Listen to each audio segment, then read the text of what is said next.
a deadly secret, an affair that shook a kingdom, and the ultimate betrayal of King Arthur. This is the story of Lancelot and Guinevere. Welcome to my channel, Beauty and Love. I'm so glad you're here. Let's jump right into it. Make sure to subscribe if you want to see more secret tips and exclusive content like this. Keep watching.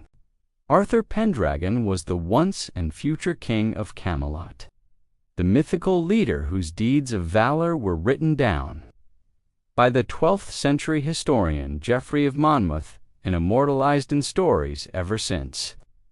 His knights roamed Britain in shining armor, defeating evil and protecting the innocent, and his court at Camelot was renowned for its beauty and culture. At the center of it all was a man of great power and even greater charm. But how did he do? Well, according to some sources, a little with the help of magic, Merlin Ambrosius, the wizard who pulled the sword from the stone, cast a spell upon young Arthur, enhancing his masculinity, so he would be irresistible to women. Maybe that's why Guinevere fell head over heels for him. Guinevere was the daughter of the King of Ireland and the object of many a suitor's desire. But she was promised to marry Arthur when she was only 14 years old. Most accounts agree on this much, but then they start to diverge. In some versions, Arthur goes to Ireland to personally woo Guinevere, and her father agrees to the match because he likes Arthur so much. In others, Guinevere's father is dead, and she is basically taken by force. Either way, when Guinevere arrives at Camelot, she is just 16 years old when she marries Arthur, who might have been as old as 35. We are not sure if there was love between them, or if it was simply a political union. But one thing's for certain, Guinevere soon found Arthur's younger knights far more fun than her new husband.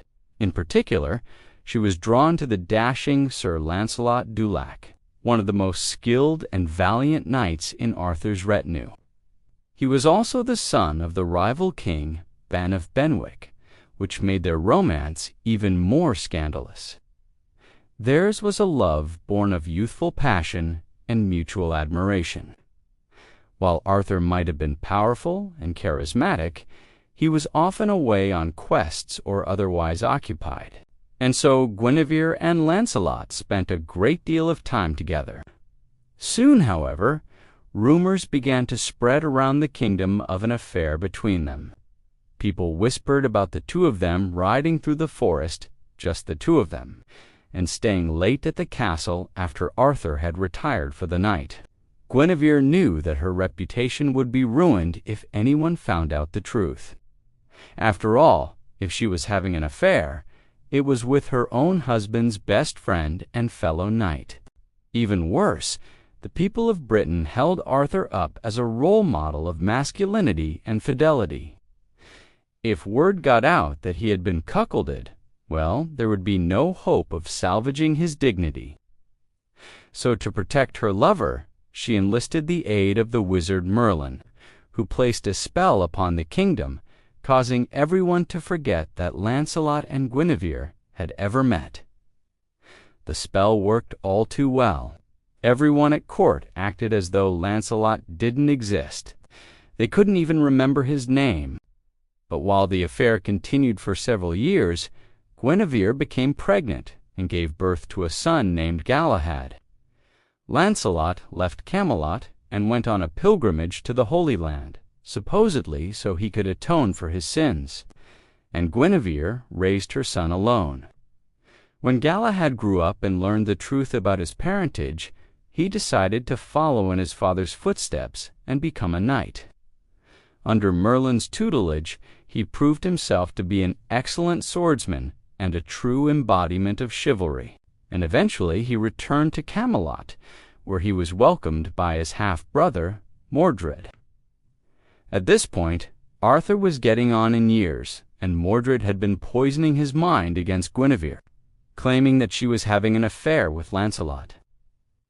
Arthur was skeptical, but he sent for his knights to hold a secret vote and determine whether Guinevere was guilty or innocent. As it turned out, Almost every single knight thought that she was having an affair.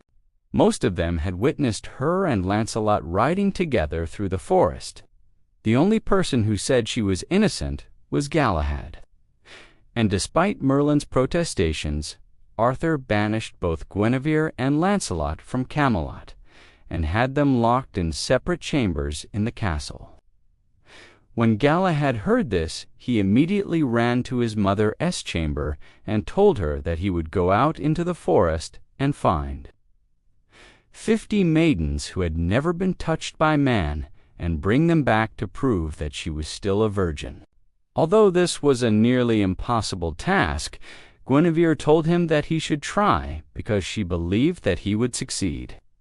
As soon as Galahad was out of earshot, though, Guinevere took off her ring and threw it into the fire, admitting to herself that what she had done was wrong. Galahad wandered through the forest for a long time, asking every maiden he met if she would come back to the castle with him. All of them refused, however, until he came across an hermitage where an old woman lived. She allowed Galahad to spend the night with her, and in the morning he asked her if she would come to the castle with him and serve his mother. But she told him that she had already pledged herself to God. As Galahad was about to leave, the woman noticed that he was carrying a wooden box with him and asked what was inside. Galahad said that he didn't know. He had merely found it in the forest and intended to give it to his mother. The woman insisted that he open it, and when he did, they saw that it contained a beautiful white dove. Then the woman explained that the box must have belonged to the Lady of the Lake, and that the dove was magical. Galahad wasn't sure what to make of this, but the woman told him to keep the box and the dove and return to the castle.